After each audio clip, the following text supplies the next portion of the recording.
పాత్రికేయ electronic media social media మిత్రులకు ఉద్యమ నవసులు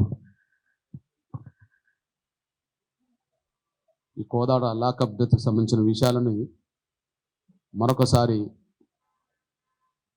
ప్రజల దృష్టికి తీసుకొచ్చడం కోసం జరుగుతున్న ప్రయత్నంలో ఈ ప్రెస్ మీట్ మీ సహాయ సహకారాలతో కనుమరుగైన కేసు కొంత బయటకు వచ్చింది. అయితే ఇంకా సంపూర్ణ న్యాయం వైపు ముందుకు తీసుకెళ్లే దిశగా జరిగే ప్రయత్నాలు కొనసాగుతున్న దశలో మళ్ళీ కీలకమైన ప్రెస్ మీట్ జరుగుతుంది. మీ సహాయ సహకారాలు అందించాలని కోరుతున్నాను. విజ్ఞప్తి.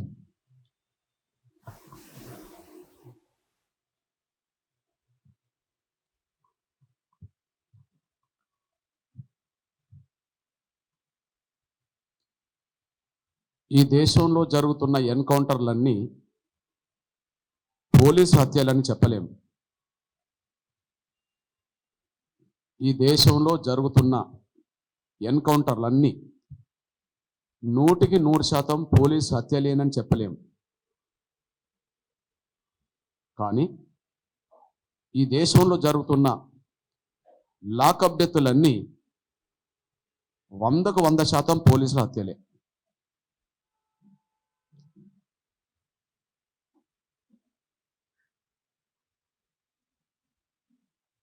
ఈ దేశంలో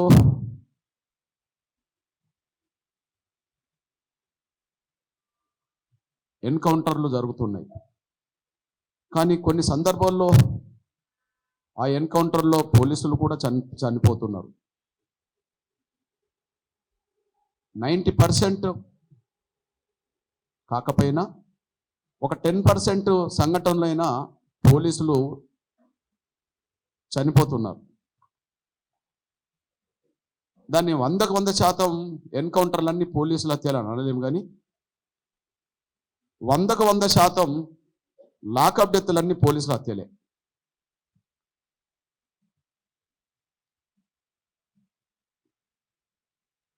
ఈ దేశంలో ఉండబడే పోలీస్ వ్యవస్థ నేరాలను నియంత్రించడానికి ఏర్పడ్డ వ్యవస్థ. అది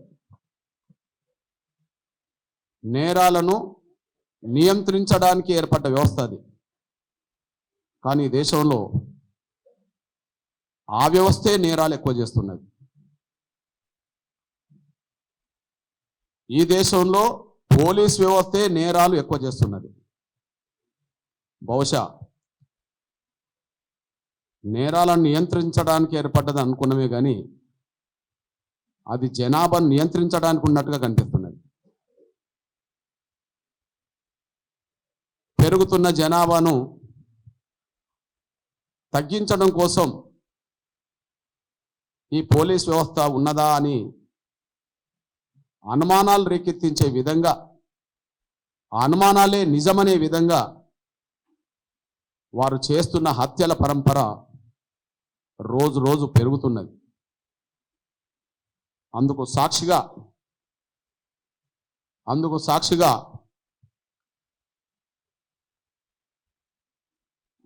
2025లోనే అది జనవరి మొదలుకొని డిసెంబర్ చివరి వారంలో ఉన్నాం. ఇప్పటికీ ఈ దేశంలో లాకప్ డెత్తులు, కస్టోడియల్ మరణాలు 1650 జరిగినాయి. ఈ ఒక్క సంవత్సరమే 1650 మంది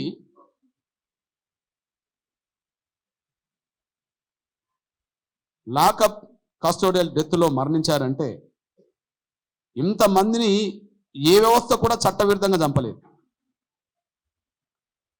రౌడీల మధ్యలో హత్యలు జరుగుతుంటాయి, లేదా అక్కడక్కడ రాజకీయ హత్యలు జరుగుతుంటాయి, లేదా మత కల్లోల మధ్యలో కూడా హత్యలు జరుగుతుంటాయి, లేదా ఆర్థికంగా వచ్చిన గొడవల వల్ల, లేదా రియల్ ఎస్టేట్కి సంబంధించిన వ్యాపారుల మధ్యలో వచ్చిన గొడవల వల్ల ఎన్నో రూపాలుగా ఈ దేశంలో హత్యలు జరుగుతున్నాయి. కానీ పోలీసు వ్యవస్థ చేసిన హత్యల సంఖ్య ఎక్కువ ఉన్నది. ఈ దేశంలో పోలీస్ వ్యవస్థ చేసిన హత్యల సంఖ్య ఎక్కువ కనిపిస్తున్నాయి. దీనికి కారణం వీళ్ళ చేతిలో లాకప్ డెత్లో గురైన వాళ్ళు, కస్టోడియల్ డెత్లో గురైన వాళ్ళు అత్యంత పేద సమూహాలకు సంబంధించిన వాళ్ళు.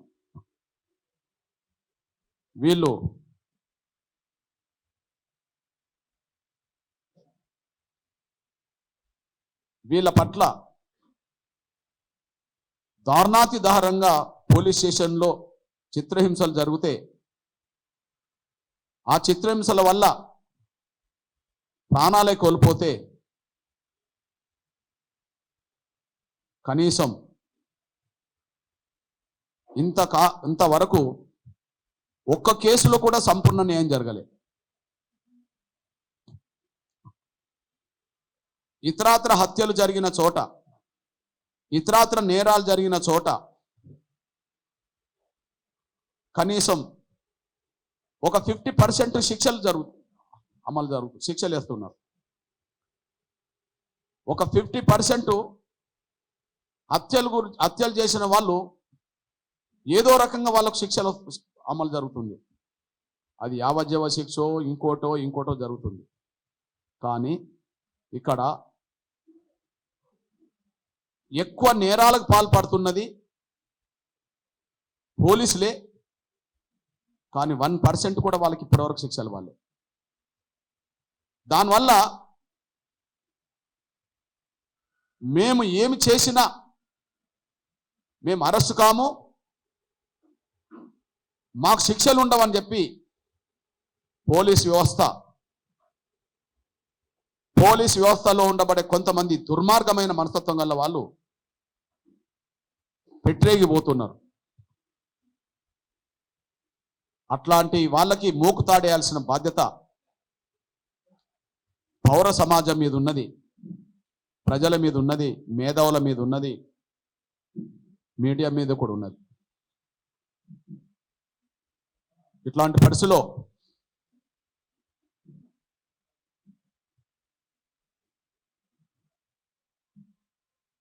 ఈ మధ్యకాలంలో జరిగిన కోదాడలో జరిగిన కర్ల రాజేష్ లాకప్ డెత్ మరణం మీద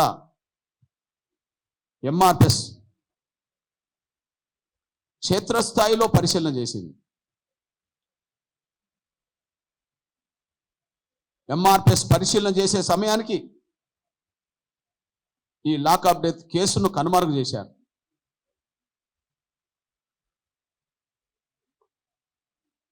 ఈ లాకప్ డెత్ కేసు నుంచి పోలీసులు తప్పించుకోవాలని శతవిధాల ప్రయత్నం చేశారు. కానీ క్షేత్రస్థాయిలో మేము పూర్తిగా అధ్యయనం చేసిన తర్వాత ఒక్కొక్కటి వెలుగులోకి తీసుకురావడం వల్ల పోలీసు వ్యవస్థ ఇవాళ ఆత్మరక్షణలో పడ్డది. వాళ్ళకు ధైర్యం లేదు, వాళ్ళు తప్పు చేయలేదని చెప్పి ధైర్యంగా మాట్లాడడానికి వాళ్ళు సిద్ధంగా లేరు. ఈ లాకప్ డెత్ కేసు నవంబర్ 16న గాంధీ ఆసుపత్రిలో చికిత్స పొందుతూ కర్ల రాజేష్ మరణించారు. నవంబర్ 16 నుంచి మొదలుకుంటే ఇవాళ డిసెంబర్ 30, మినిమం నెల 15 రోజులు ఈ కేసు ఉన్నది. ఈ నెల 15 రోజుల్లో ఎంఆర్పిఎస్ కోదాడ మొదలుకొని సూర్యాపేట జిల్లా మొదలుకొని హైదరాబాద్ వరకు పోలీసుల మీద నిర్దిష్టమైన అభిప్రాయాలు చెప్తూ వస్తున్నది. అది అక్రమ నిర్బంధంలో పోలీసులు పెట్టిన చిత్రహింసల వల్ల అనారోగ్యానికి పాలైన కర్ల రాజేష్కి కోర్టుకు హాజరుపరిచే ముందు కోర్టు ప్రాంగణంలోనే ఒక ఇంజెక్షన్ ఇప్పించి ఆయనను జైలుకు పంపడం ద్వారా ఆ తర్వాత జైల్లో మరింత అనారోగ్యం గురై ఆయన హుజూర్నగర్ ఆసుపత్రిలో, సూర్యాపేట ఆసుపత్రిలో చివరికి అంతిమంగా హైదరాబాద్ గాంధీ ఆసుపత్రిలో వచ్చి ఆయన మరణించారు. మేము మొదటి నుండి స్పష్టంగా చెప్పాం, ఇది ఇల్లీగల్ కస్టడీలో చేసిన చిత్రహింసల వల్ల ఆయన చనిపోయాడు అని. దీనికి బాధ్యులు చిలుకూరు పోలీస్ స్టేషన్ పరిధిలో ఉండబడే పోలీసులు, ప్రధానంగా ఎస్ఐ సురేష్ రెడ్డి, దీన్ని చూసి చూడనట్టుగా వ్యవహరించిన సిఐ, ఈ కేసును కనుమరుగు చేయాలని ప్రయత్నం చేసిన ఒక డిఎస్పి, దీన్ని పక్కదారి పట్టించే ప్రయత్నం చేసిన సూర్యాపేట ఎస్పీ కూడా దీనికి బాధ్యులు. కర్లా రాజేష్ చనిపోవడానికి ప్రత్యక్షంగా బాధ్యులు ఉంటే, ఆ కర్లా రాజేష్ కేసును కనుమరుగు చేయడానికి ప్రయత్నం చేసిన వాళ్ళు కూడా డిఎస్పి మొదలుకొని ఎస్పీ వరకు ఉన్నారు. ఇది మా వాదన, మా అభిప్రాయం. ఇది కోదాడ మొదలుకొని హైదరాబాద్ వరకు చెప్తూ వస్తున్నాం. ఈ చెప్పే విషయంలో డిఎస్పీలో కలిశాం, ఎస్పీలో కలిశాం, డీజీపీలో కూడా కలిశాం. అదే సమయంలో మానవ హక్కుల కమిషన్ దృష్టికి తీసుకెళ్ళాం, ఎస్సీ జాతీయ కమిషన్ దృష్టికి తీసుకెళ్ళాం. ముమ్మాటికి ఇందులో నేరస్తులు, నిందితులు పోలీసులు అని చెప్పాం. పోలీసులకు కనీసం వివరణ ఇచ్చే దమ్ము లేదు, జవాబు చెప్పే దమ్ము లేదు, మేము మాట్లాడుతున్న దాన్ని తప్పు అని చెప్పి ఖండించే దమ్ము లేదు. పోలీసులకు వివరణ ఇచ్చే దమ్ము లేదు, పోలీసులకు మా స్టేట్మెంట్లను ఖండించే దమ్ము లేదు, కనీసం జవాబు చెప్పే దమ్ము లేదు. అంత ఆత్మరక్షణలో పడ్డది పోలీసు వ్యవస్థ. ఆత్మరక్షలో పడి కూడా ఒక ఎస్ఐని కాపాడే ప్రయత్నం చేసుకుంటుంది. ఆత్మరక్షణలో పడి కూడా ఒక స్టేట్మెంట్ ఇవ్వలేని పరిస్థితిలో ఉన్నది ఈ డిపార్ట్మెంట్ వల్ల. కాదు, మేము అక్రమ నిర్బంధంలో పెట్టలేదు, కృష్ణమాదేవి గారు ఎంఆర్పీఎస్ శ్రేణులు మాట్లాడుతున్నది తప్పు అని చెప్పి బహిరంగంగా ఎందుకు చెప్పరు? చిత్రహింసలు పెట్టలేదు, కోర్టు ప్రాంగణంలో మేము ఇంజక్షన్ ఇవ్వలేదు అని బహిరంగంగా ఎందుకు రారు? బహిరంగంగా వాళ్ళు వస్తే మరింత దొరికిపోతారని సమాజం ముందు నేరస్తులుగా ఖచ్చితంగా నిలబడతారని కనీసం ఒక ప్రెస్ మీట్ పెట్టి వివరించే పరిస్థితులు వాళ్ళు లేకుండా పోయారు. అయినప్పటికీ ఈ రాష్ట్రాన్ని పరిపాలిస్తున్న రెడ్ల ప్రభుత్వం, ఈ రాష్ట్రాన్ని పరిపాలిస్తున్న రెడ్ల ప్రభుత్వం, ముఖ్యమంత్రి రెడ్డి, హోంశాఖ అయిన పరిధిలో ఉన్నది డీజీపీ శివధర్ రెడ్డి. ఒక రెడ్డిని కాపాడడం కోసం ఇంత ప్రయత్నాలు జరుగుతున్నాయి. ఇందులో ప్రధాన నిందితుడు చిలుకూరు ఎస్ఐ సురేష్ రెడ్డి. ఆ సురేష్ రెడ్డిని కాపాడడం కోసం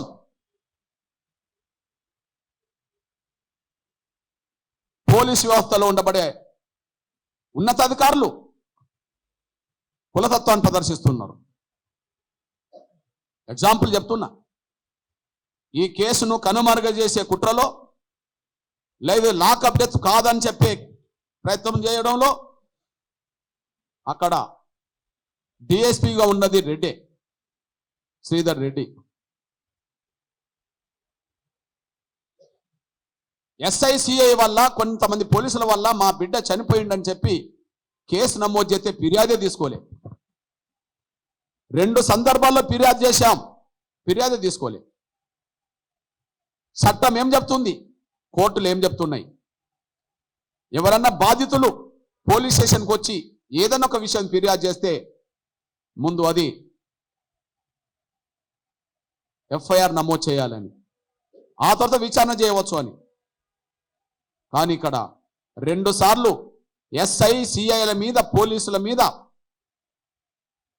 వీళ్ళు బాధ్యులు మా కొడుకు మరణానికి అని చెప్తే కనీసం కేసు తీసుకోలే ఆడు రెడ్డి. అదే సమయంలో చిత్రహింసల వల్ల చనిపోలేదు, ఆయన హార్ట్ అటాక్ ద్వారా చనిపోయిందని చెప్పడం కోసం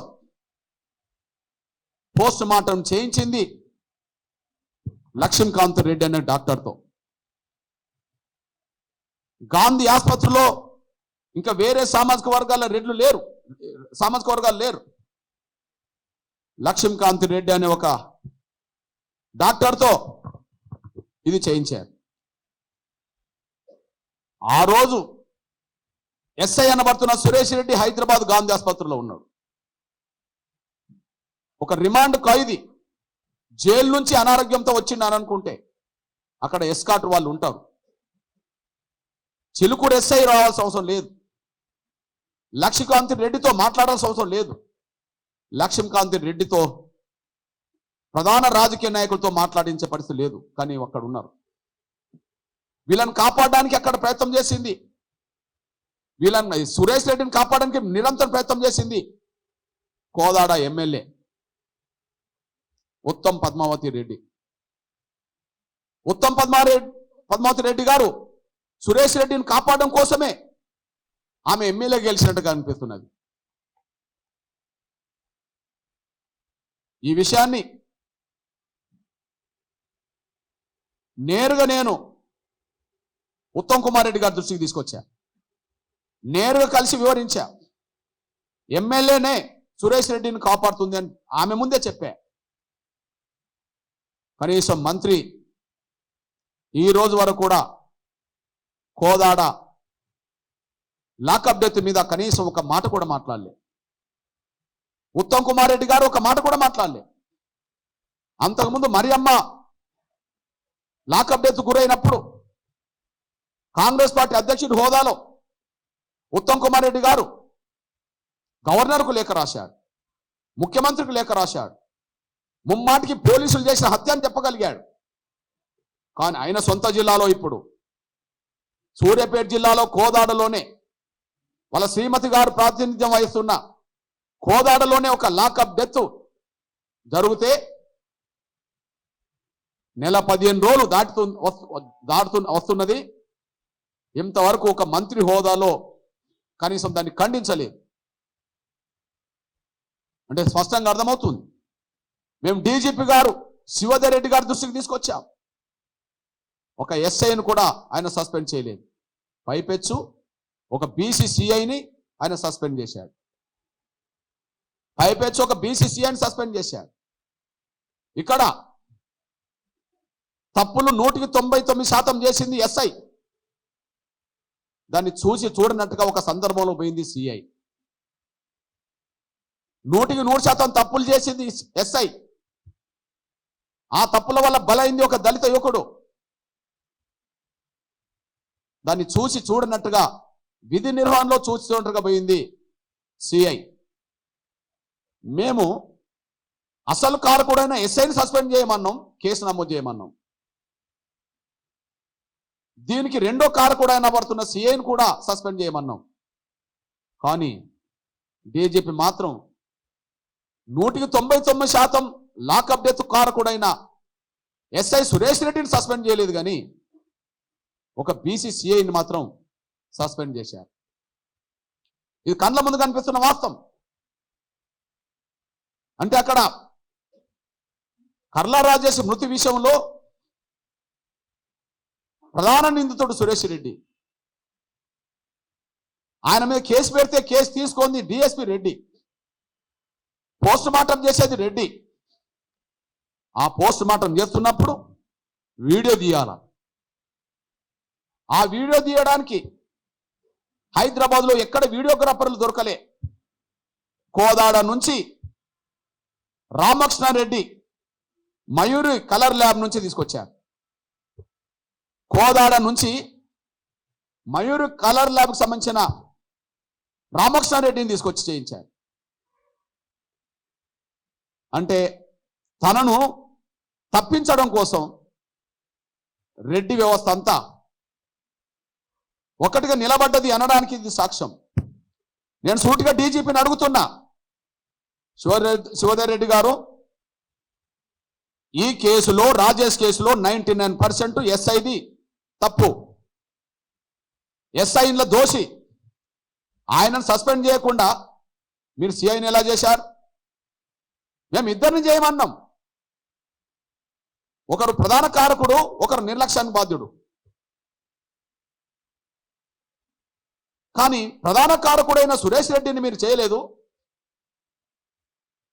మీరు సిఐ గారిని చేశారు.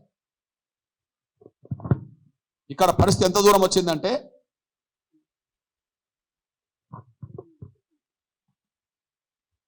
లాకప్ డెత్ జరిగినప్పుడు పోలీసులు ఏదైతే జనరల్గా చెప్పే వాదన ఉన్నదో ఇక్కడ అదే చెప్పే ప్రయత్నం చేశారు. 99% తప్పించుకోవడానికి కారణం ఏంటంటే వాళ్ళు ప్రతి లాకప్ డెత్లో చెప్పేది ఒకటే, మేము పలాని సమయంలో ఆయన మీద ఫిర్యాదు వచ్చింది, ఆ ఫిర్యాదు మేము కేసు నమోదు చేయాల్సి వచ్చింది, ఆయనను పలానా టైంలో అరెస్ట్ చేశాము, 24 గంటల్లో కోర్టుకు హాజరుపరిచాము, ఆయన అనారోగ్యానికి గురై జైలు నుంచి హాస్పిటల్లో పోయి చనిపోయిండు, మాకు సంబంధం లేదని చెప్పి ఇదే కథ ఈ 1650 కూడా అల్లుతారు. కానీ ఇక్కడ అది చెల్లదు. ఎందుకంటే 8వ తారీఖు నాడు ఫిర్యాదు వచ్చిందంటే 8వ తారీఖు నాడు కేసు నమోదైందని మీరే రికార్డు చెప్తే, 9వ తారీఖు నాడు అరెస్ట్ చేసామని చెప్పి మీరే రికార్డు చెప్తే, 10వ తారీఖు నాడు కోర్టుకు హాజరుపరిచారు మీరే రికార్డు చెప్తే, ఆ రికార్డు మాత్రమే మీది, కానీ అందులన్నీ తప్పులే. మీరు ఫిర్యాదే లేని సమయంలో 4 అరెస్ట్ చేశారని, 4, 5, 6, 7, 8 రాజేష్తో పాటు ఇంకో కొంతమందిని కోదాడ రూరల్ అండ్ చిలుకూరు స్టేషన్లో చిత్రహింసలు పెట్టారని, అప్పటికి వీళ్ళ మీద ఫిర్యాదు కేసు నమోదు కాలేదని, అట్లాంటిది ఇల్లీగల్ కస్టడీలో మీరు పెట్టుకొని చిత్రహింసలు పెట్టడం వల్లనే వాళ్ళ అనారోగ్యం గురవుతే అది కోర్టు ముందు బయట పడకుండా చేసుకోవడం కోసం మీరు కోర్టు ప్రాంగణంలోనే జడ్జితో ఆమోదం లేకుండా, డాక్టర్ల సలహా లేకుండా మీకై మీరే హైకోర్టు అనే ఇంజెక్షన్ తీసుకొచ్చి అక్కడ ఇంజెక్షన్ కోర్టు ప్రాంగణంలో వేసి మీరు కోర్టుకు హాజరుపరిచి మీరు ఈ లాకప్ డెత్ కారకులైందనే విషయం మేము స్పష్టంగా చెప్తున్నాం. కనీసం వాళ్ళ వాదన చెప్పడానికి సిద్ధంగా లేరే. అవును, మేము 8 వాళ్ళ మీద రాజేష్ మీద ఫిర్యాదు వచ్చింది, 8 మేము కేసు నమోదు చేశాం, 9కి మాత్రమే అరెస్ట్ చేశాం, 10 నాడు రిమాండ్ చేశామని చెప్పి కనీసం ప్రెస్కు రావట్లేదు. వాళ్ళు కనీసం ప్రెస్కు రావట్లేదు. మేము అక్రమ నిర్బంధం అని చెప్పి రోజు మాట్లాడుతున్నాం, చిత్రహింసలని రోజు మాట్లాడుతున్నాం, కోర్టు ప్రాంగణంలో ఇంజక్షన్ వేయించండి రోజు మాట్లాడుతున్నాం, దీనికి ప్రధాన కారకుడు ఎస్ఐ రోజు మాట్లాడుతున్నాం. దీన్ని ఖండించలేరు, దీనికి జవాబు చెప్పలేరు, దీనికి వివరణ ఇవ్వలేరు. ఇట్లాంటి పరిస్థితిలో సురేష్ రెడ్డిని కాపాడడానికి ఎంత తొందరపడ్డారంటే వాళ్ళ రిమాండ్ రిపోర్ట్ అంతా తప్పుల తడక. ఇప్పుడు నాకు అందరూ జేబీఎం సినిమా చూడమంటారు, నన్ను సేమ్ అని చెప్తుండ్రు, నేను ఇంకా చూడాలి కదా. నేను ఇప్పుడు అందరు నన్ను జేబీఎం సినిమా చూడమంటారు, ఇంకా నేను చూడలే. ఆ జేబీఎం సినిమా ఎట్లా ఉన్నదో కానీ మనోళ్ళు చెప్పిన ప్రకారం జేబీఎం సినిమాను తలపించే విధంగానే ఉన్నదని భావించాల్సి వస్తుంది మనోళ్ళు చెప్పిన దాని ప్రకారం. దానికి ఉదాహరణగా తప్పు చేసిన వాళ్ళు తప్పును వెంటనే సరిదిద్దుకోకపోతే వాళ్ళే మరిన్ని తప్పులు చేసి దొరుకుతారు. తప్పు చేసిన వాళ్ళు, నేరానికి పాల్పడ్డ వాళ్ళు వెంటనే దాన్ని సరిదిద్దుకోకపోతే దాన్ని సమర్థించుకోవడానికి ప్రయత్నం చేసే విషయంలో మరిన్ని తప్పులు చేస్తుంటారు. ఆ తప్పులు ఎస్ఐ నుంచి మొదలుకుంటే సిఐ, డిఎస్పీ నుంచి మొదలుకుంటే సూర్యాపేట ఎస్పీ వరకు చేశారు. సూర్యాపేట ఎస్పీ ఐపీఎస్, బహుశా హోంగార్డు కొండబడి అవగాహన కూడా ఆయనకు లేదు. Suryapet SP IPS Kothapalli Narasimha, age 42, తండ్రి మారయ్య, ఆయన ఐపీఎస్. ఇంకో రిమాండ్ రిపోర్ట్ ఉంది. ఇది ఎట్లాగూ కేసు నమోదు కాని సమయంలోనే చిత్రహింసలు పెట్టడం వల్ల అనారోగ్యానికి గురైన వ్యక్తి వెంటనే లాకప్లో చనిపోకుండా కోర్టుకు హాజరుపడదామని చెప్పి తొందర భావించుకొని ఆ తొందరలో ఈ రిమాండ్ రిపోర్ట్ మొత్తం తప్పులతో తడక రాశారు. ఈ రిమాండ్ రిపోర్ట్ మొత్తం తప్పుల తడకగానే ఉన్నది. మళ్ళీ దీన్ని చాలా సత్యం ఉన్నదని నేను పూర్తిగా అవగాహనతో చెప్తున్నానని చెప్పి మాట్లాడాడు. ఈ రిమాండ్ రిపోర్ట్ మొత్తం కోర్టు ద్వారా బయటకు వచ్చింది, హైకోర్టుకు చెప్పారు. ఎస్సీ కమిషన్ ముందు ఇదే చెప్పేశారు. ఈ రిమాండ్ రిపోర్ట్ మొత్తం ఎవరు బాధ్యులు? రిమాండ్ రిపోర్ట్ తయారు చేసింది ఎస్ఐ, దాన్ని ధృవీకరించింది సిఐ. అంత కరెక్టే ఉన్నదని చెప్పింది ఎస్పీ. ఎస్పీ వెరిఫికేషన్ చేస్తూ ఆయన ఏం చెప్పిండంటే ధృవీకరణలో, నేను కొత్తపల్లి నరసింహ సన్ ఆఫ్ మారయ్య, వయసు 42 సంవత్సరాలు, సూర్యాపేట జిల్లా సూపరింటెండెంట్ ఆఫ్ పోలీసుగా పనిచేస్తున్నాను. ఇవన్నీ పేరాలో పేర్కొన్న విషయాలు నాకు తెలిసినంత వరకు నిజమైనవి మరియు సరి అయినవి అని ఇందు మూలంగా ధృవీకరిస్తున్నానని పేర్కొన్నాను. దీని డిసెంబర్ 4, 2020 తేదీన ధృవీకరించబడింది.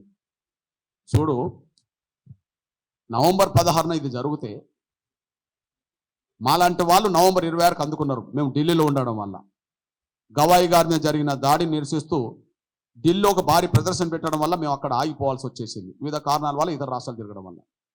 కానీ అప్పటికే మా ఎంఆర్పిఎస్ వాళ్ళు ఇక్కడికి వచ్చి పనిచేశారు. కానీ నేను ప్రత్యక్షంగా ఇన్వాల్వ్ అవుదామని చెప్పి ఒక స్టడీగా దీన్ని తీసుకుందామని చెప్పి ముందుకు వెళ్ళాల్సిన సమయంలో 26వ తారీఖు నాడు నేను ఆ కుటుంబానికి వెళ్ళాను.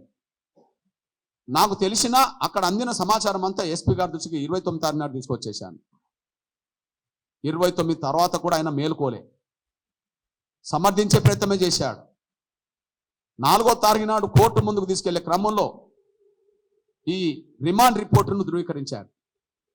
ఎస్సీ కమిషన్ ముందు ఇదే ఫైనల్ అని చెప్పేశాడు. నేను ఇప్పుడు ఒక మాట అన్నా, ఐపీఎస్ అధికారిని పట్టుకొని, ఒక హోంగార్డుకున్న అవగాహన కూడా నాకు లేదు అని. ఆయన ఎట్లా ఐపీఎస్ అయ్యిండో నాకు తెలియదు, కానీ ఒక హోంగార్డుకున్న అవగాహన కూడా సూర్యాపేట ఎస్పీకి లేదు. అందుకు మీ దృష్టికి తీసుకొచ్చే విషయాలు ఉన్నాయి. రిమాండ్ రిపోర్ట్ మొత్తం తప్పుల తడక, రిమాండ్ రిపోర్ట్ మొత్తం తప్పుల తడక.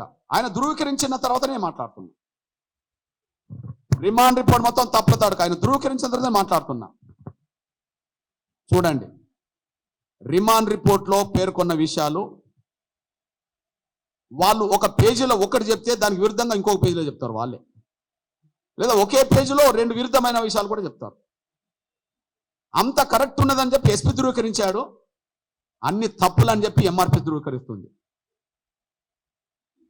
అంత కరెక్ట్ ఉన్నదని చెప్పి ఎస్పీ ధృవీకరించాడు, అందులో తప్పులు ఎక్కువ ఉన్నాయని చెప్పి నేరాన్ని అరికట్టాల్సిన మీరు దాన్ని సమర్థించుకోవడానికి ప్రయత్నం చేసే క్రమంలో మరిన్ని తప్పులు చేశారు రిమాండ్ రిపోర్ట్లు అని చెప్పి మీ దృష్టికి తీసుకొస్తున్నాను. మొదటిది సోదరులారా, మొదటిది చదువుతున్నా. మొదలు ఏం చెప్పారు, అది ఏం జరుగుతుందో చూడండి. 9వ తారీఖు నాడు 11వ నెల 2025 మధ్యాహ్నం 1 గంటకు ఇదే కేసులో A1, A2తో పాటు A4గా ఉన్న కర్ల రాజేష్ను ఫిర్యాదుదారుడు ఇంట్లోనే అరెస్ట్ చేశారు. 1 గంటకు పోలీసులు చూపారు. వాళ్ళని అక్కడనే విచారించిన అనంతరం నేరం కూడా ఒప్పుకున్నట్లుగా రాశారు. Page number 3. అరెస్ట్ చేసింది 1 గంటకు, అప్పుడే వీళ్ళు విచారణలో ఒప్పుకున్నారు. ఇది పేజీ నెంబర్ 3లో పేర్కొన్నారు. కానీ అదే రిమాండ్ రిపోర్ట్లో మళ్ళీ ఉంటుందంటే, అదే రోజు 9/11/2025 సాయంత్రం 4 గంటలకు చిలుకూరు ఎస్ఐ ఈ కేసులో ఉండబడే A1, A2, A3 మాత్రమే అరెస్ట్ చేశామని చూపారు. ఇక్కడ కర్ల రాజేష్ను అరెస్ట్ చేయలేదు. 1 గంటకు అరెస్ట్ చూపెట్టారు, మళ్ళీ 4 గంటలకు అరెస్ట్ చేయలేదని చెప్పేశారు. ఇది రిమాండ్ రిపోర్ట్లో ఉన్నది. ఇది కరెక్ట్ ఉన్నదని చెప్పి ఎస్పీ చెప్పాడు. అందుకే నేను ఆయనకు హోంగార్డ్ ఉన్న అవగాహన కూడా ఐపీఎస్కు లేదని నేను చెప్పాను. ఇదొక్కటే కాదు, మీ దృష్టికి తీసుకొస్తున్నాను. పంచుల ముందు నేర ఒప్పుకోల్లో కూడా A3 మాత్రమే ఉన్నారని చూపారు. A2తో పాటు A4 అయిన కర్ల రాజేష్ ఇందులో లేడు. నేర ఒప్పుకోల సమయంలో ఎవరు లేరు? కర్ల రాజేష్ లేడు. Page number 2. రిమాండ్ చేసిన A1, A2, A4 కూడా నేర ఒప్పుకున్న దాంట్లో లేడు. A3 మాత్రమే ఉన్నాడు. ఇంకొక విషయం, రెండవది, రిమాండ్ రిపోర్ట్లో ఉండబడే తప్పులను కప్పిపుచ్చుకుంటే మరిన్ని తప్పులు చేయాల్సి వస్తుందని ఎవరైనా తెలుసు.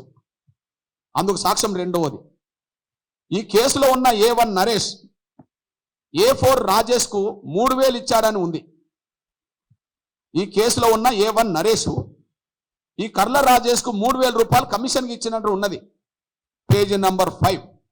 కానీ ఇదే కేసులో ఉన్న నరేష్ A2కు ఒకసారి 10,000, మరోసారి A2కే 3,000, అలాగే A3కి 7,000 కమిషన్ ఇచ్చాడని మాత్రమే ఉంది.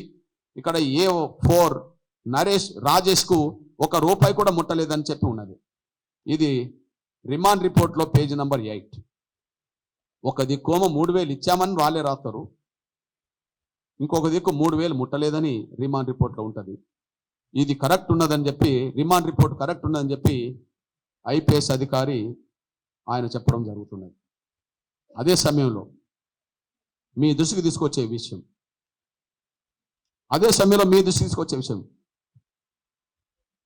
ఈ కేసులో A1 నరేష్కు, ఇది గమనించండి, ఈ కేసులో A1 నరేష్కు A2 అయిన శేఖర్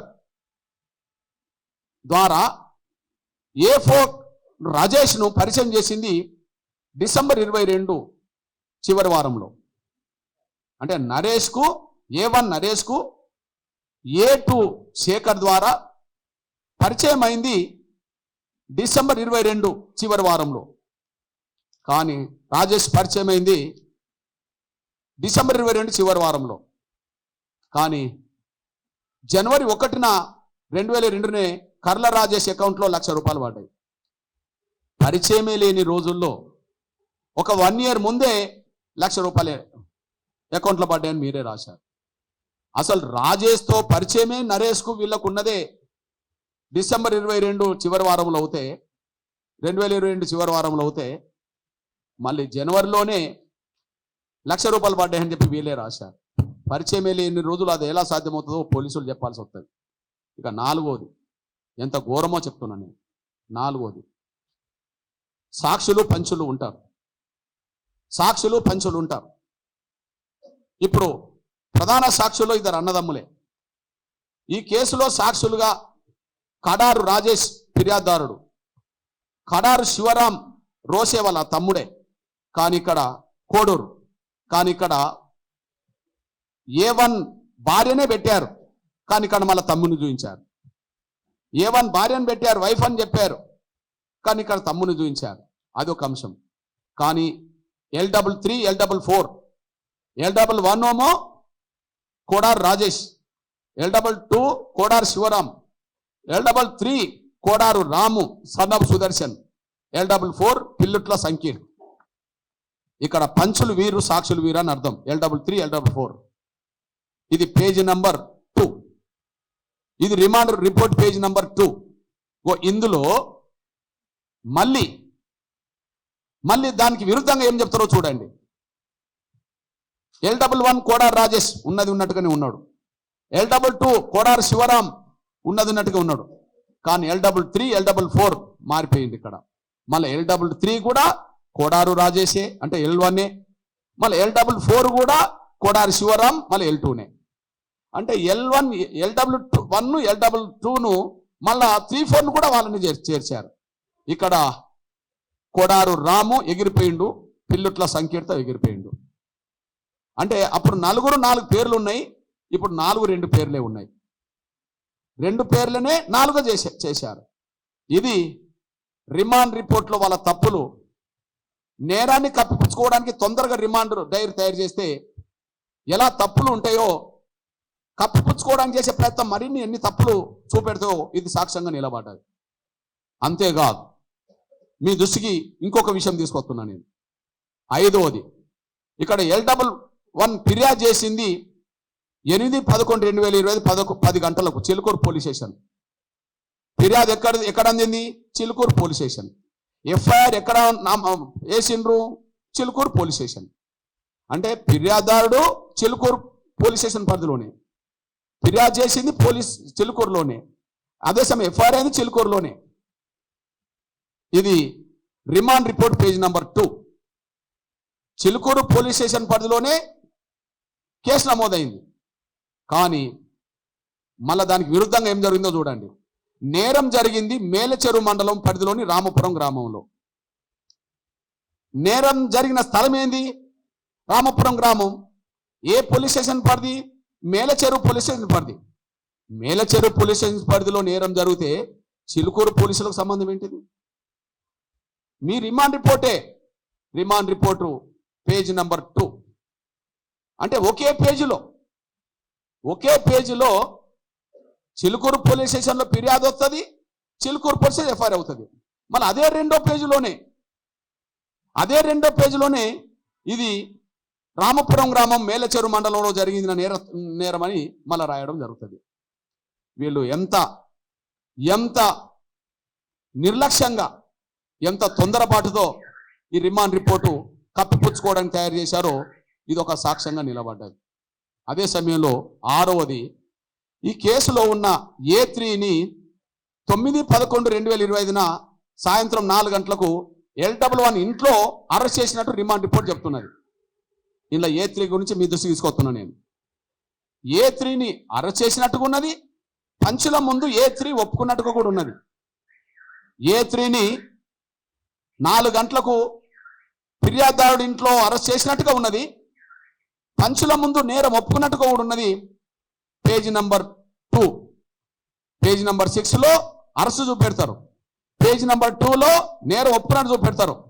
కానీ ఇతన్ని అబ్స్కాండ్గా చూపారు. మొదటి పేజీలో అబ్స్కాండ్గా చూపారు. అరెస్ట్ చేసింది మీరే, పంచుల ముందు నేరం ఒప్పుకున్నదాన్ని తయారు చేసింది మీరే. మళ్ళా ఆ 4గురిలో అబ్స్కాండ్గా ఉన్నది కూడా మళ్ళా A3నే చూపెట్టారు. ఇది ఎస్పీ గారికి ఉండబడే అవగాహన. ఆయన ధృవీకరణ చేసిండు. ఎస్పీ గారికి ఉండబడే అవగాహన. చివరిగా 7వ విషయం చెప్తున్నా నేను. ఎస్కాట్ రిమాండ్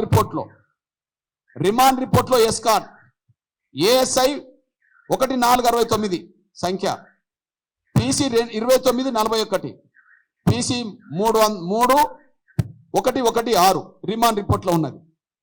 అంటే రిమాండ్కు వీళ్ళను తీసుకెళ్ళింది ఎస్కాట్ వీళ్ళు. కానీ అక్కడ జడ్జి ముందు ప్రవేశపెట్టిన సమయంలో ASI లేడు.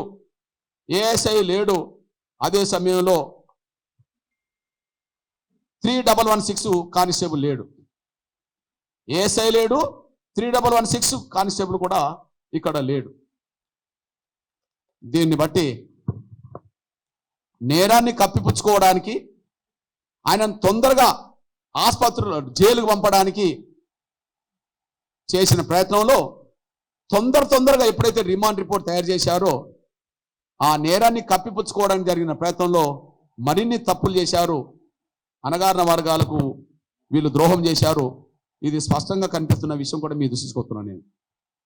ఈ నేపథ్యంలోనే మళ్ళీ చెప్తున్నాం, ఖచ్చితంగా మాకు గాంధీ ఆసుపత్రిలో లక్ష్మీకాంత్ రెడ్డి చేసిన పోస్ట్ మార్టం రిపోర్ట్ మీద మాకు నమ్మకం లేదు.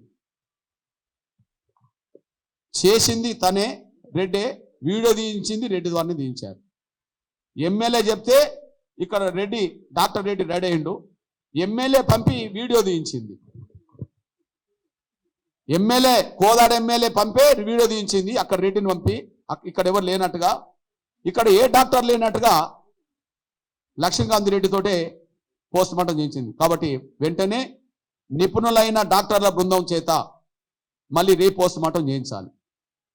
నిపుణులైన మొత్తం డాక్టర్ల బృందాల చేత, ఫోరెన్సిక్ సంబంధించిన నిపుణులైన వాళ్ళ చేత వెంటనే రీపోస్ట్ మార్టం చేయించాలి. 2, వెంటనే SIని సస్పెండ్ చేయాలి, అరెస్ట్ చేయాలి. వెంటనే SIని సస్పెండ్ చేయాలి, అరెస్ట్ చేయాలి. అదే సమయంలో దీని మీద సమగ్రమైన విచారణ జరిగి ఎవరెవరు ప్రత్యక్షంగా రాజేష్ మృతికి కారకులో వాళ్ళందరి మీద చట్టపరమైన చర్యలు ఉండాలి, వాళ్ళ కేసులు ఉండాలి, వాళ్ళను అరెస్ట్ చేయాలి. అదే సమయంలో ఎవరెవరు నేరాన్ని కప్పిపుచ్చే ప్రయత్నం చేశారో DSP నుంచి మొదలుకుంటే SP వరకు, డిఎస్పీ నుంచి మొదలుకొని ఎస్పీ వరకు ఎవరైతే నేరాన్ని కప్పిపుచ్చే ప్రయత్నం చేశారో, కేసు నమోదు చేయకుండా నేరం కప్పిపుచ్చే ప్రయత్నం చేశాడు డిఎస్పీ, లేదా రిమాండ్ రిపోర్టే కరెక్ట్ అని చెప్పి మా వాదన వినకుండా దీన్ని తప్పులకు కారకుడైంది ఎస్ఐని కాపాడుతున్నది ఎస్పీ. కాబట్టి వీళ్ళ మీద కూడా చట్టపరమైన శాఖపరమైన చర్యలు ఉండాలని చెప్పి మేము డిమాండ్ చేస్తున్నాం. ఈ విషయంలో ఇప్పటి వరకు కోదాడ పరిధిలోనే మా నిరసన అయినా మా కార్యక్రమాలైనా జరుగుతున్నాయి.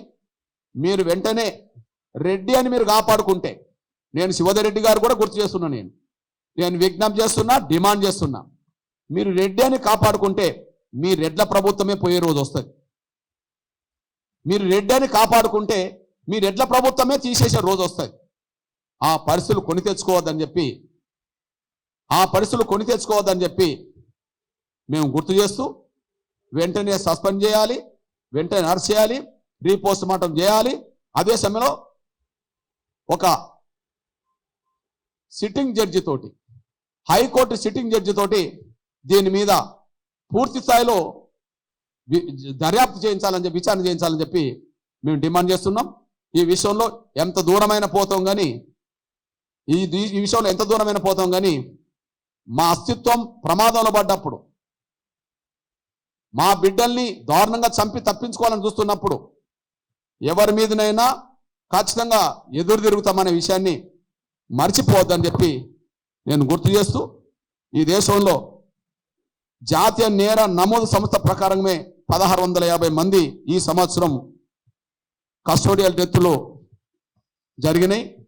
అంటే భారతదేశంలో ఏ వ్యవస్థ ఎక్కువ హత్యలకు కారణమవుతుందంటే పోలీసు వ్యవస్థే హత్యలకు కారణమవుతుందని చెప్పి, నేరాలను నియంత్రించాల్సి ఉండ పోలీసు యంత్రాంగమే ఏ వ్యవస్థ చేయలేనన్ని నేరాలకు పాల్పడుతుంది అనడానికి ఇది సాక్ష్యం. దానికి కారణం ఇతరులు నేరాలు చేస్తే శిక్షలు కొంత మేరకు పడుతున్నాయి, కానీ పోలీసులు నేరాలు చేసిన కాడ శిక్షలు అంటూ 1% కూడా లేకపోవడం వల్ల మేమేం చేసినా చెల్లుతుందనే ఒక దుర్మార్గమైన ఆలోచనతో వ్యవస్థలో కొంతమంది పోలీసు వాళ్ళు ఉన్నారు. ఖచ్చితంగా దాన్ని కట్టడి చేయాల్సిన బాధ్యత, ప్రజల్ని రక్షించుకోవాల్సిన బాధ్యత రౌడీల నుంచో ఇతరుల నుంచో ప్రజల్ని రక్షించుకోవడం ఒక ఎత్తు అవుతే, చివరికి పోలీసుల నుంచే ప్రజల్ని రక్షించుకునే బాధ్యత కూడా పౌర సమాజం మీద పడే పరిస్థితికి వచ్చింది. ఆ బాధ్యతను కూడా ఎంఆర్పిఎస్ సక్రమంగా నెరవేరుస్తుందని కూడా నేను స్పష్టం చేస్తూ, ఈ విషయంలో నాకు రాజకీయ పార్టీల మీద కొంత అసంతృప్తి ఉన్నది. ఈ విషయంలో రాజకీయ పక్షాల మీద కొంత అసంతృప్తి ఉన్నది. లాకప్ డెత్ గురైంది ఒక దళిత మాదిగ యువకుడు. లాకప్ డెత్ గురై నెలన్నర అవుతుంది.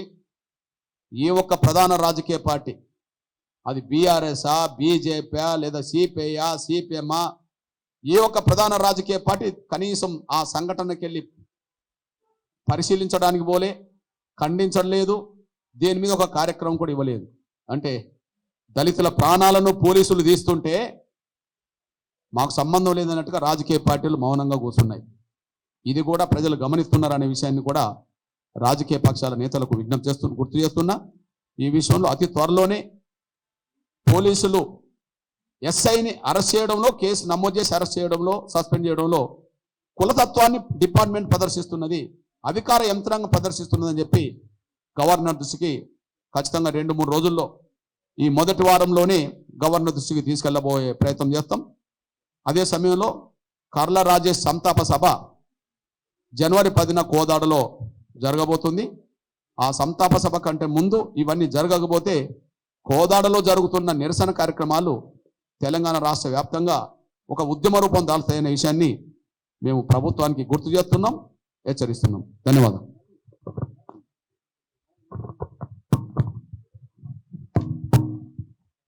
ఢిల్లీలో ఉన్నాం. ఆ సమయానికి మా ఎంఆర్పిఎస్ జిల్లా నాయకత్వాన్ని మొత్తం ఆ గ్రామానికి పంపి మన బాధిత కుటుంబానికి అండగా ఉండాలని చెప్పి కార్యక్రమాలు తీసుకున్నాం. అంటే మనం ఏ మేరకు మనం సమాచారం ఉంటే అక్కడ ఉండబడే నాయకత్వాన్ని వెంటనే అప్రమత్తం చేయాల్సిన ప్రయత్నం చేసాం. మన వాళ్ళు గ్రామానికి వెళ్ళారు, మనోళ్ళ వైపే నిలబడ్డారు గట్టిగా. 100% ఉంది. ఎందుకంటే కరడుగట్టిన రెడ్లాధిపత్యం ఉన్న జిల్లా అది. నిజం, కరడుగట్టిన రెడ్లాధిపత్యం ఉన్న జిల్లా. వాళ్ళు ఏం చేసినా చెల్తుందని చెప్పి వాళ్ళ నేరాలను కప్పిపుచ్చుకోవడానికి, వ్యవస్థనంతా ఉపయోగించుకోవడానికి వాళ్ళకి శక్తి ఉన్న జిల్లా. నేను ఒక సమయంలో చెప్పాను, 1952లో ఉమ్మడి నల్గొండ జిల్లాలో అప్పుడు దేశవ్యాప్తంగా జరిగిన ఎన్నికలు జరిగినాయి. అప్పుడు ఉన్న ఎస్సీ ఎస్టీ నియోజకవర్గాలు 3 పోను 12లో 9 జనరల్ ఉండే. 3 పోను 12లో 9 జనరల్ ఉండే. ఆ 9లో ఒక ధర్మభుక్షం గౌడ్ మాత్రం ఉండే. మిగతా వాళ్ళందరూ అప్పర్ క్యాస్ట్. నేను ఒకసారి సైకిల్ యాత్ర చేస్తూ నల్గొండ జిల్లా తిరుగుతున్నా 2009-14 మధ్యలో అనుకుంటా. తిరుగుతుంటే మన అప్పుడు లెక్కలు తీసా. అంటే 52లో గిట్లుండే కదా, కనీసం 2009-14 మధ్యలో ఏమున్నదని నేను లెక్కలు తీసా. లెక్కలు తీస్తే అప్పుడు మళ్ళీ 12 ఉన్నాయి. ఆ 12లో ఎస్సీ ఎస్టీలకు 3 పోతే మళ్ళీ 9 ఉన్నాయి. ఆ 9లో మళ్ళా ఆలేరు నియోజకవర్గం నుంచి బూడిద భిక్షం గౌడ్ ఉన్నాడు. మళ్ళీ 8 అప్పర్ క్యాస్ట్. అప్పుడు నేను అన్నా 52లో ధర్మం ఉండే, ధర్మం పోయింది. ఇప్పుడు బూడిద భిక్షం గౌడ్ ఉన్నాడు, అంటే బూడిద మిగిలింది. ఆ బూడిదనన్న కాపాడుకుందామంటే మళ్ళీ అక్కడనే మళ్ళీ మనకు అయలే మిగిలిండు అంతే. మళ్ళీ అందరూ వాళ్ళే. మళ్ళా చూస్తున్నావు, ధర్మం పోయింది కానీ బూడిదన్న మిగిలింది ఆయన, బూడిదన్న కాపాడుకుందామని చెప్పుకుంటూ వచ్చాను నేను.